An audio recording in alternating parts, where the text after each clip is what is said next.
Moving to the future. People from all over the world have immigrated to America for various reasons: education, war, family, or the most common reason, freedom. America serves as a home to many of the most multicultural and diverse cities in the world, which is a result of the astounding number of immigrants hoping for a better life. Immigration has always been controversial. This can be seen in the creation of exclusionary acts such as the Chinese Exclusion Act of 1882 and the recent travel ban against primarily Muslim countries. In general, people have reasons for immigrating. There are two ways to categorize their reasons: push factors and pull factors. Push factors are negative and can force the person to leave their home. Examples of this could be war or violence.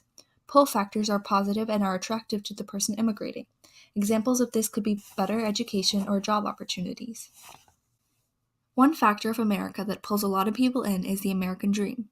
The American dream is the belief that anyone, regardless of where they were born or what class they were born into, can attain their own version of success in a society where upward mobility is possible. It serves as an inspiration for immigrants to move to America in order to accomplish their goals.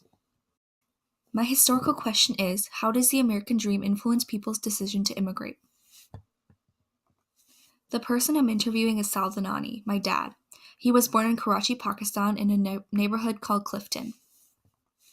He moved to Bellevue, Washington in 1990 when he was 17 years old because he loved Western culture and the idea that you can achieve anything in America. His parents were also concerned about the growing political tensions in Pakistan and the impact of them on the country. Here's some background on the politics of Pakistan during the period from 1988 to 1990. General elections were held in 1988 in Pakistan, where Benazir Bhutto, the first female elected head of a Muslim country, came to power. This controversial election set off fighting between political factions, resulting in street violence.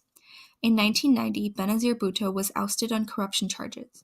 Nawaz Sharif was elected prime minister, where he codified Sharia law into the Pakistani legal system. Sharia law restricted free speech, censored press, and had horrific laws pertaining to women's rights. Some personal stories illustrate what life in Pakistan was like for Sal. When he was 15, Sal was cut off in traffic and accidentally cut off the same driver. That driver jackknifed the car and got out with a gun. He put the gun to Sal's head and told him never to do that again. This story illustrates how violence was an everyday occurrence. Sal recalls there being fights every day outside of school. The political climate drastically had changed from when he was little. His parents felt like staying in Pakistan would only limit him from reaching his educational potential, and so he moved. In the US, politics were very different. George H.W. Bush was elected the 41st President of the United States.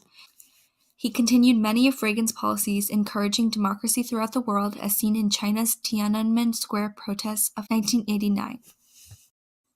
In 1990, Congress increased the number of legal immigrant visas from underappreciated countries in the Immigration Act of 1990. Following the passage of this act, there were more immigrants admitted to the U.S. in this decade than any prior decade in U.S. history. The pop culture in Pakistan was not as expansive as the U.S., but it was able to unite citizens under tough political tensions within the country. The Pakistan national cricket team toured Australia in the 1988-1989 season. Cricket is a national sport of Pakistan, so this was important to citizens. Music 89 was Pakistan's first pop concert. It was broadcast on Pakistan's state television to large crowds. The pop culture in America during this time consisted of artists such as Michael Jackson, Whitney Houston, and Prince. These artists greatly impacted the music industry for decades after they died, and still do today. The Redskins won the Super Bowl, and the Lakers won the title of NBA champions. The SNES, or Super Nintendo Entertainment System, was released in North America, as well as the first Sonic the Hedgehog game. Pop culture affected all generations and influenced America heavily. In America in 1989, Bill Gates began talking about how Microsoft's contribution would impact the future of computers. The first of 24 satellites that made up the Global Positioning System was put into orbit in 1989, revolutionizing navigation. This type of technology was never available in Pakistan and was part of the reason that Sal left. He loved engineering and technology and believed that it was the future. On September 9th, 1999, he, along with some other colleagues, started Telenav Incorporated, a wireless location-based services corporation that provides services including global positioning system satellite navigation.